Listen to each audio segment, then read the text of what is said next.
Salut les gourmands et bienvenue sur Recettes Faciles. Aujourd'hui, on va réaliser ensemble une douceur qui rappelle l'enfance et les goûters réconfortants. Les chaussons aux pommes maison.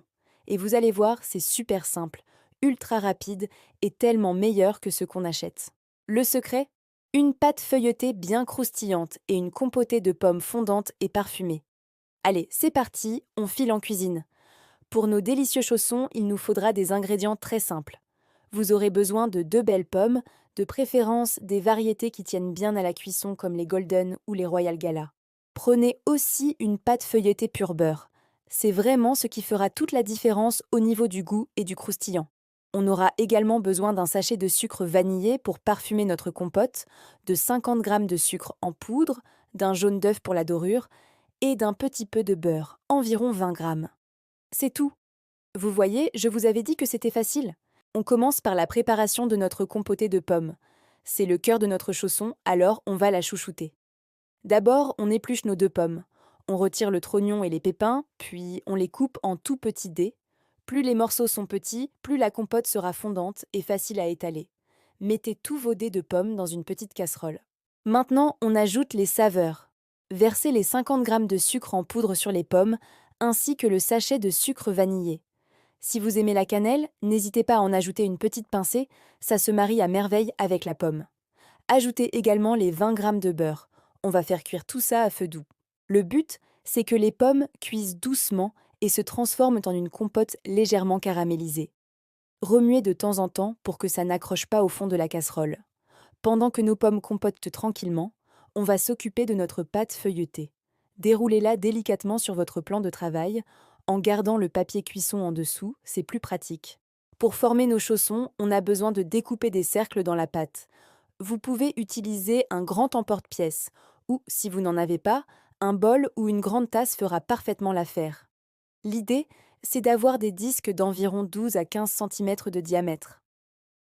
Avec une pâte, vous devriez pouvoir faire 4 à 6 chaussons selon la taille de vos cercles. Regardez notre compote.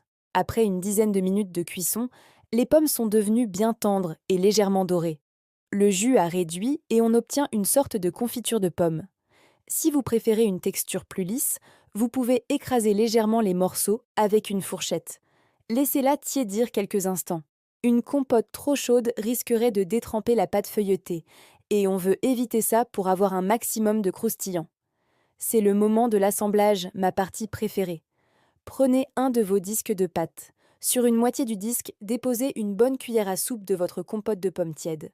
Attention à ne pas en mettre trop près des bords, laissez environ 1 cm de libre tout autour. Sinon, la garniture va déborder à la cuisson et ce sera moins joli. C'est une erreur classique, alors pensez-y bien. Maintenant, on va refermer nos chaussons. Pour que les bords collent bien, on va utiliser une petite astuce. Avec votre doigt ou un petit pinceau, humidifiez légèrement le bord de la pâte avec un peu d'eau. Ensuite, repliez la moitié de pâte vide sur la moitié avec la compote, pour former une demi-lune. Appuyez bien sur les bords pour souder le chausson. Pour être sûr que ça ne s'ouvre pas, vous pouvez utiliser les dents d'une fourchette pour presser tout le long du bord arrondi. Ça va non seulement sceller le chausson, mais aussi lui donner un joli motif. On passe à l'étape cruciale pour avoir des chaussons bien dorés et brillants. La dorure. Dans un petit bol, cassez un œuf et séparez le jaune du blanc. On ne garde que le jaune. Ajoutez-y une toute petite cuillère à café d'eau ou de lait et battez-le à la fourchette. Avec un pinceau de cuisine, badigeonnez généreusement le dessus de chaque chausson avec ce mélange. C'est ce qui va leur donner cette belle couleur dorée à la cuisson. Pour la touche finale, on va faire une petite décoration qui a aussi son utilité. Avec la pointe d'un couteau, faites 2 ou 3 petites entailles sur le dessus de chaque chausson. Ces petites cheminées vont permettre à la vapeur de s'échapper pendant la cuisson. Ça empêche les chaussons de gonfler de manière anarchique et de s'ouvrir. Et pour encore plus de gourmandise, vous pouvez saupoudrer un peu de sucre en poudre sur le dessus avant d'enfourner. Ça va caraméliser et ajouter un croquant irrésistible. Maintenant, direction le four. Préchauffez votre four à 200 degrés Celsius, en chaleur traditionnelle. Une fois qu'il est bien chaud, déposez vos chaussons sur une plaque de cuisson recouverte de papier sulfurisé, enfournez pour environ 15 à 20 minutes. Surveillez bien la cuisson, car chaque four est différent. Les chaussons sont prêts quand ils sont bien gonflés et joliment dorés sur le dessus. L'odeur qui va se répandre dans votre cuisine est juste incroyable. Et voilà le résultat.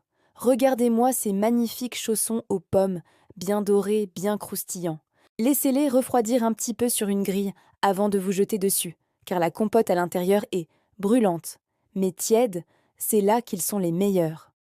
Le contraste entre le feuilletage croustillant et le cœur fondant et parfumé de la pomme, c'est un pur bonheur. J'espère que cette recette ultra facile vous a plu. C'est parfait pour un goûter improvisé, un petit déjeuner gourmand ou même un dessert simple et efficace.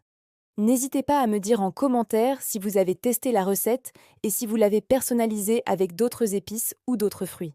Si vous avez aimé la vidéo, pensez à laisser un petit pouce bleu, ça fait toujours plaisir et ça aide beaucoup la chaîne.